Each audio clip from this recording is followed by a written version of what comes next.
दोस्तों आज के वीडियो के अंदर हम बात करने जा रहे हैं आपका टीडीएस जो डिडक्ट किया गया है। आपको टीडीएस सर्टिफिकेट इशू किया गया है फॉर्म 516 या फॉर्म 16A। अगर आपका एम्प्लॉयर है, आप सैलरीड पर्सन, आपके एम्प्लॉयर ने टीडीएस डिडक्ट किया या आप बैंक के अंदर आपकी फिक्स डिपॉजिट है जो ब्याज मिलता है उस पर आपके बैंक ने टीडीएस डिडक्ट किया एक लिमिट से ज्यादा, तो उस केस में जो भी टीडीएस डिडक्ट किया गया है जो आपके 26A के अंदर रिफ्लेक्ट होना होता है, आपके AIS फॉर्म के अंदर रिफ्लेक्ट होना होता है। लेकिन जब आप अपनी इनकम टैक्स रिटर्न फाइल कर रहे हैं फाइनेंशियल ईयर 22-23 है यानी असेसमेंट ईयर 23-24, तब आप ये देखते हैं कि आपको जो भी सर्टिफिकेट दिया गया है या टीडीएस स्टेटमेंट दिया गया है फॉर्म 16 या 16A जो दिया गया है वो मिसमैच कर रहा है आपके 26A से या AIS से। ज्यादातर दोस्तों ऐसा होता है कि एम्प्लॉयर जो है वो आपकी सैलरी में से आपके स्लैब रेट बेसिस पर टीडीएस डिडक्ट कर लेता है। आपको 10 लाख की अगर सैलरी दी जाती है उसमें से आपका 1,17,000 आपका टीडीएस डिडक्ट हो जाता है अगर आपका कोई भी डिडक्शन या कोई भी एग्जम्पशन आपने नहीं क्लेम किया है। और ये जो 1,17,000 रुपए है जो आपके 10 लाख की इनकम के सामने टीडीएस डिडक्ट हुआ है वो सीधे सीधे एम्प्लॉयर जो सरकार को जमा कर देता है, या कोई बैंक है वो आपको इंटरेस्ट देती है, ब्याज देती है जिसमें 10% जो वो टीडीएस डिडक्ट करके सरकार को जमा कर देती है, जिसके लिए उन्हें टीडीएस रिटर्न भरना होता है यानी टीडीएस फॉर्म भरना होता है और उन्हें उनके एम्प्लॉय की या उनके जो बैंक अकाउंट होल्डर की जो बैंक है जो अकाउंट होल्डर की जो डिटेल उस टीडीएस रिटर्न के अंदर देनी होती है, उनका पैन देना होता है, जिस वजह से वो टीडीएस आपके 26A के अंदर या AIS के अंदर रिफ्लेक्ट होता है। पर कई बार ऐसी गलतियां हो जाती है एम्प्लॉयर द्वारा या बैंक द्वारा जिसके अंदर आपका जो टीडीएस है वो 26A के अंदर रिफ्लेक्ट नहीं होता, AIS के अंदर रिफ्लेक्ट नहीं होता, और जब आप अपनी इनकम टैक्स रिटर्न फाइल करने जाते हैं तब आपको यह दिक्कत आती है, तब आपका मिसमैच होता है। तो उस केस में आपको क्या करना चाहिए आइए जानते हैं आज के इस वीडियो के अंदर। तो आज के वीडियो के अंदर हम डिस्कस करने जा रहे हैं किस वजह से, किन कारणों की वजह से आपका जो टीडीएस है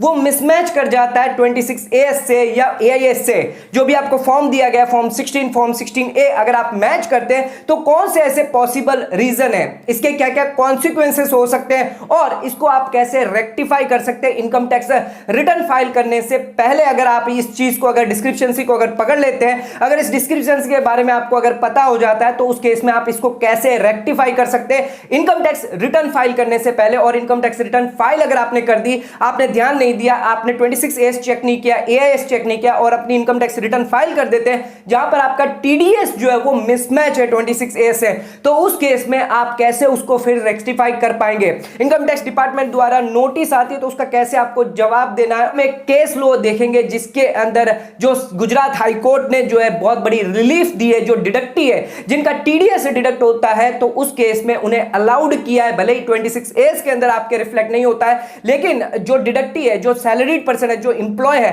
उसको गुजरात हाई कोर्ट ने एक रिलीफ दी है जिसके केस के बारे में पूरी डिटेल में जानकारी देंगे। तो दोस्तों आज का वीडियो आपके लिए बहुत ज्यादा इंपॉर्टेंट है, चैनल पर नए तो सब्सक्राइब कर लीजिए और बेल आइकन पर नोटिफिकेशन पे क्लिक कर लीजिए ताकि आपको आने वाले सभी नोटिफिकेशन रिगार्डिंग हमारे वीडियो से रेगुलरली मिलते रहे। आइए स्टार्ट करते हैं अपने वीडियो को बिना देरी करते हुए।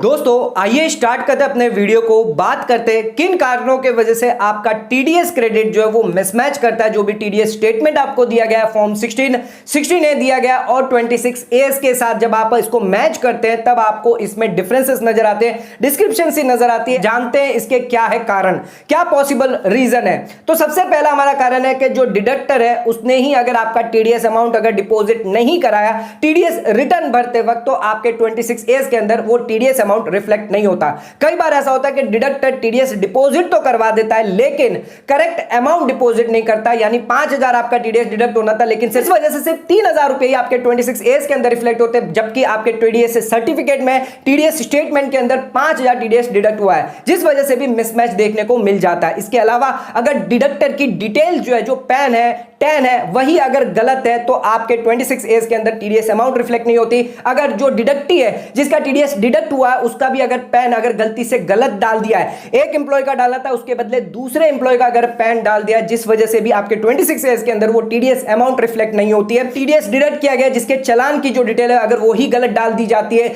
या गलत असेसमेंट ईयर सिलेक्ट किया जाता है, असेसमेंट ईयर 23-24 सिलेक्ट करना था लेकिन असेसमेंट ईयर गलती से 24-25 सिलेक्ट कर दिया टीडीएस रिटर्न भरते वक्त, तो भी आपके 26A के अंदर टीडीएस अमाउंट रिफ्लेक्ट नहीं होती है और जिस वजह से आपका मिसमैच देखने को मिल जाता है। कई बार इनकरेक्ट डिटेल डाल दी जाती है डिडक्टी रिलेटेड या डिडक्टर रिलेटेड, उस वजह से भी मिसमैच देखने को मिल जाता है। या टीडीएस से जो स्टेटमेंट आपको दिया गया, जो टीडीएस कोट किया गया और एक्चुअल टीडीएस जब डिडक्ट किया गया, रिटर्न भरा गया, उसमें अगर मिसमैच है तो भी आपको जो है डिफरेंसेस डिस्क्रिप्शन से देखने को मिल सकती है। यह तो हो गए पॉसिबल रीजन या कारण जिस वजह से आपका टीडीएस जो है वो मिसमैच होता है। आइए जानते हैं इसके कॉन्सिक्वेंसेस आपको क्या फेस करने पड़ सकते हैं। आइए जानते हैं क्या कॉन्सिक्वेंसेस आपको फेस करने पड़ सकते हैं अगर आपका टीडीएस क्रेडिट अगर मिसमैच होता है फॉर्म 16 या 26A से।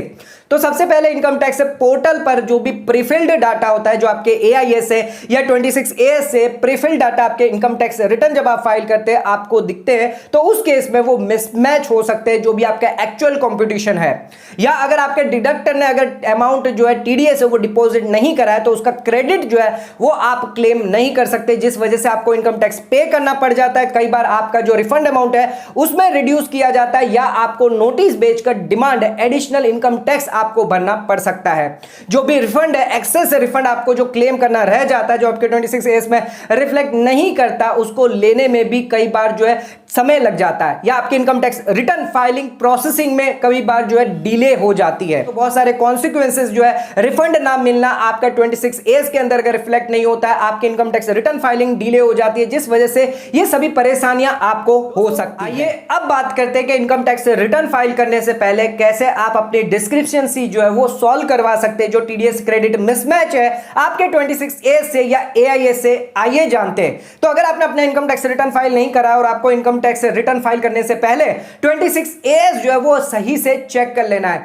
26A हो गया या एआईएस हो गया, वो आपको प्रॉपर चेक कर लेना। ध्यान रखिएगा जो भी आपका डिडक्टर है या बैंक है या जो ऑर्गेनाइजेशन है जो आपका टीडीएस डिडक्ट करती है, तो उस केस में आपको टीडीएस सर्टिफिकेट यानी फॉर्म 16 या 16A दिया जाता है। दोस्तों ये जो फॉर्म 16 या 16A दिया जाता है, जिसके अंदर आपको सभी डिटेल जो भी पैन टैन ऑफ डिडक्टर की या आपके पैन की खुद के पैन की डिटेल हो गई, नेम एड्रेस हो गया, टीडीएस अमाउंट के प्रॉपर डिटेल आपको चेक कर लेनी है। इसको आपको मैच कर लेना, टीडीएस अमाउंट को आपको मैच कर लेना आपके 26A और आपके एआईएस से। आपको ये प्रॉपर चेक करना है जो भी टीडीएस सर्टिफिकेट आपको दिया गया है। अगर इसमें कोई डिस्क्रिप्शन सी नजर आती है, कोई मिसमैच नजर आती है, तो उस केस में आप कांटेक्ट कर सकते हैं अपने डिडक्टर को या अपने बैंक को या अपने ऑर्गेनाइजेशन को जिन्होंने आपका टीडीएस डिडक्ट किया है। आप ऑर्गेनाइजेशन को उसको रेक्टिफाई करने के लिए कह सकते हैं, उनको ये डिटेल जो है डिस्क्रिप्शन सी है वो बता सकते हैं, उसको रेक्टिफाई करवा सकते हैं। जो भी एरर या जो भी ओमिशन उनकी तरफ से हुआ है, जो गलती उनकी तरफ से हुआ है, उसको आप सुधारने के लिए उनको कह सकते हैं, जिसके लिए रिवाइज रिटर्न भराने के लिए उनको कह सकते हैं। ध्यान रखिएगा दोस्तों, जो रिवाइज अगर टीडीएस रिटर्न भरा जाएगा डिडक्टर द्वारा, ऑर्गेनाइजेशन द्वारा, जिसके लिए आपको रिवाइज टीडीएस सर्टिफिकेट यानी फॉर्म 16 रिवाइज लेना होगा, जो आप प्रॉपर उनकी सिग्नेचर के साथ स्टैम्प के साथ आप जरूर लीजिएगा। जो भी आपके जो डिडक्टर है उसकी सिग्नेचर और स्टैम्प प्रॉपर होनी चाहिए। जो भी रिवाइज सर्टिफिकेट आपको दिया जा रहा है फॉर्म 16, जिसके अंदर जो रेक्टिफिकेशन था, जो एरर थी, वो आपकी जो करेक्ट करवाई है। इनकम टैक्स पोर्टल पर भी जाकर आप जो इनकम टैक्स डिपार्टमेंट से भी कांटेक्ट कर सकते हैं, जिसमें आपको प्रॉपर गाइडेंस देगा, प्रॉपर आपका जो क्लेम है उसके बारे में आपसे एडिशनल डॉक्यूमेंट, आपसे एविडेंसेस ले सकता है। दोस्तों इनके बावजूद भी अगर आपका जो डिडक्टर है, ऑर्गेनाइजेशन है या फिर इनकम टैक्स डिपार्टमेंट कोई रिस्पॉन्ड नहीं कर रहा या एरर को रेक्टिफाई नहीं करता, तो उस केस में आप ग्रेवियांस भी डाल सकते हैं इनकम टैक्स पोर्टल पर जाकर, जिसमें आप ग्रेवियांस डाल सकते हैं। आप जो भी सपोर्टिंग डॉक्यूमेंट है वो भी आप दे सकते हैं। ध्यान रखिएगा कुछ मेंटेन आप जरूर करके रखिएगा, जो रिकॉर्ड्स है, जो भी आपने ईमेल्स किए हैं, जो भी लेटर है, जो भी टीडीएस रिलेटेड जो भी प्रूफ है, जो भी डॉक्यूमेंट है, आप अपने पास जरूर रखिएगा। क्योंकि अगर आप क्लेम लेते हैं तो उस केस में अगर आपको नोटिस आती है तो उस केस में ये सभी क्लेम्स जो है, जो प्रूफ है, जो सपोर्टिंग डॉक्यूमेंट है, वो आप नोटिस के अंदर दे सकते हैं और जो भी रिकॉर्ड्स आपके पास है वो आप सबमिट कर सकते हैं, ताकि आपको प्रॉपर जो है आपको क्लेम मिल सके। तो ध्यान रखिएगा, अगर कोई भी बैंक हो, कोई भी डिडक्टर हो, जिससे आप कांटेक्ट करिए, जिसको टीडीएस रिटर्न को रिवाइज करने के लिए आप कह सकते हैं, आपका जो भी करेक्ट इनकरेक्ट डिटेल हुई है, चाहे वो पैन नंबर हुआ हो, चाहे वो टीडीएस अमाउंट हो, उसको करेक्ट करने के लिए, रिवाइज करने के लिए आप कह सकते हैं। दोस्तों कई बार ऐसा होता है कि डिडक्टी खुद ही गलती कर देता, अपना पैन जो है वो अपने डिडक्टर को नहीं देता, जिस वजह से भी आपके 26A के अंदर वो टीडीएस अमाउंट रिफ्लेक्ट नहीं होती है और आपका हायर टीडीएस डिडक्ट हो जाता है। तो कभी भी ऐसी गलती मत करिए कि आप अपना पैन जो है अपने डिडक्टर को ना दे, अपने एम्प्लॉयर को ना दे, अपने ऑर्गेनाइजेशन को ना दे। तो अपना पैन जरूर दीजिए ताकि आपके 26A में वो टीडीएस अमाउंट जो है वो रिफ्लेक्ट हो और अपने इनकम टैक्स रिटर्न जब आप फाइल करेंगे तो उसका रिफंड आप सही से क्लेम कर पाएंगे। आइए अब बात करते हैं इनकम टैक्स रिटर्न फाइल करने के बाद अगर आपको कोई डिस्क्रिप्शन सी मिलती है टैक्स क्रेडिट में जो आपके 26A से मैच अगर नहीं करता, जो टीडीएस स्टेटमेंट है, फॉर्म 16 है, तो रिटर्न अगर आप फाइल कर देते तो उस केस में आपको क्या करना चाहिए आइए जानते हैं। तो इनकम टैक्स अगर आप रिटर्न फाइल करते हैं 26A के अंदर जो भी टीडीएस अमाउंट रिफ्लेक्ट हो रहा है एज इट इज अगर वो आप क्लेम कर लेते हैं, अगर वो मैच कर जाता है आपके फॉर्म 16 से, फॉर्म 16A से या टीडीएस सर्टिफिकेट्स में, तो उस केस में तो कोई दिक्कत नहीं होती। लेकिन अगर जो टीडीएस अमाउंट है अगर वो रिफ्लेक्ट नहीं करता 26A के अंदर या कम रिफ्लेक्ट करता है, तो उस केस में अगर आप अपने इनकम टैक्स रिटर्न फाइल करते हैं, अपना पूरा टीडीएस जो है जो आपके फॉर्म 16 के अंदर रिफ्लेक्ट कर रहा है वो पूरा टीडीएस आप क्लेम कर लेते हैं, यानी एक्सेस टीडीएस आप क्लेम कर लेते हैं जो आपके 26A के अंदर कम टीडीएस आता है या आता ही नहीं है। तो उस केस में या तो आप अपनी इनकम टैक्स रिटर्न जो है अगर उसको प्रॉपर रखना चाहते हैं, कोई भी नोटिस नहीं चाहते हैं,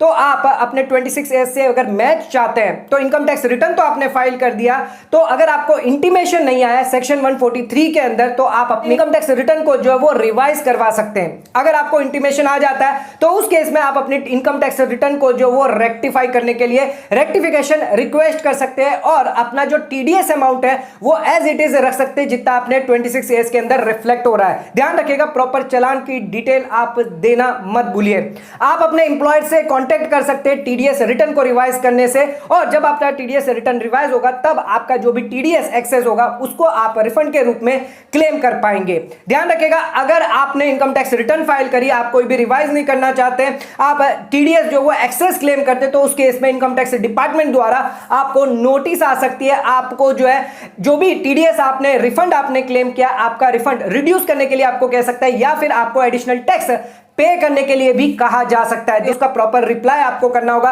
अगर आपको क्लेम लेना है तो अगर आप एक सैलरीड पर्सन है तो आप पूरा अपने सैलरी सर्टिफिकेट हो गई, आपके सैलरी स्लिप्स हो गए, आपका बैंक स्टेटमेंट जिसमें आपका टीडीएस डिडक्ट करके आपको जो सैलरी मिली है, और फॉर्म 16 चाहे वो रिवाइज भी क्यों ना हो, आपको ये सभी डॉक्यूमेंट, प्रॉपर डॉक्यूमेंट जो भी आपने मेल्स किए रेक्टिफिकेशन करने के लिए, टीडीएस से प्रॉपर रेक्टिफिकेशन करवाने के लिए अपने डिडक्टर से जो भी आपने मेल्स किए, आपने इनकम टैक्स डिपार्टमेंट में जो ग्रेवियंस दिए, ये सभी डिटेल आपने 26A के अंदर अपडेट करने के लिए, लेकिन आपके 26A के अंदर अपडेट नहीं हुआ वो टीडीएस अमाउंट और नोटिस का आपको पूरा रिप्लाई जो है प्रॉपर डॉक्यूमेंट के साथ आपको देना है ताकि इनकम टैक्स डिपार्टमेंट जो है वो आपके रिप्लाई को कंसीडर करे और वो आपके टीडीएस क्लेम को जो वो अलाउ करे। अगर इनकम टैक्स डिपार्टमेंट अलाउ कर देता है तो आपको टीडीएस क्लेम जो है रिफंड के रूप में मिल जाता है, लेकिन उसमें कुछ समय पीरियड लग जाता है। लेकिन अगर डिपार्टमेंट अलाउ नहीं करता तो उस केस में आप हाई कोर्ट में जाकर या आप अपील भी कर सकते हैं। दोस्तों एक इंपॉर्टेंट केस लो है हाई कोर्ट का, गुजरात हाई कोर्ट का, जिसके अंदर अगर 26A के अंदर जो अमाउंट रिफ्लेक्ट नहीं हुई थी फिर भी जो एसएससी था,